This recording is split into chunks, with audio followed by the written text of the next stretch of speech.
সাথে শয্যাশায়িত হয়েছে।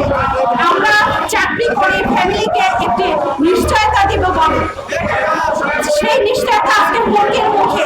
আমরা যখন অফিসে থাকি, আমাদের বাসায় নির্বাহী প্রকৌশলী ফয়সাল হালিমের লোকজন যে হুমকি ধামকি দিয়ে আসে, এইটা তো কাম্য নয়। এইটা কেন তারা করবে? তা আমরা এখন পর্যন্ত নিয়ম মাফিক কোনো বাসা ছাড়া নোটিশ পাইনি। গণপূর্ত মন্ত্রণালয় আমাদেরকে বাসা বরাদ্দের কপি দিয়ে থাকে, অফিসারের জারি করে থাকে, সেটা কিন্তু আমরা ব্যক্তিগতভাবে এখনো কোনো কিছু পাইনি। আমার দাবি মাননীয় প্রধানমন্ত্রী এবং শিক্ষামন্ত্রী, আপনারা দুজনে অত্যন্ত মানবিক মানুষ। আমি জানি শিক্ষামন্ত্রী যখন এটা করবে, এত এত বাচ্চা, আমি শিওর শিক্ষামন্ত্রীর অন্তর কেঁদে উঠবে। আমি জানি শিক্ষামন্ত্রী এগিয়ে আসবে। আমার আশা প্রধানমন্ত্রী নিজেও এগিয়ে আসবে। আমি দেখেছি ঈদের পরে, ঈদুল আজহার পরে প্রধানমন্ত্রী নিজ দায়িত্বে কিভাবে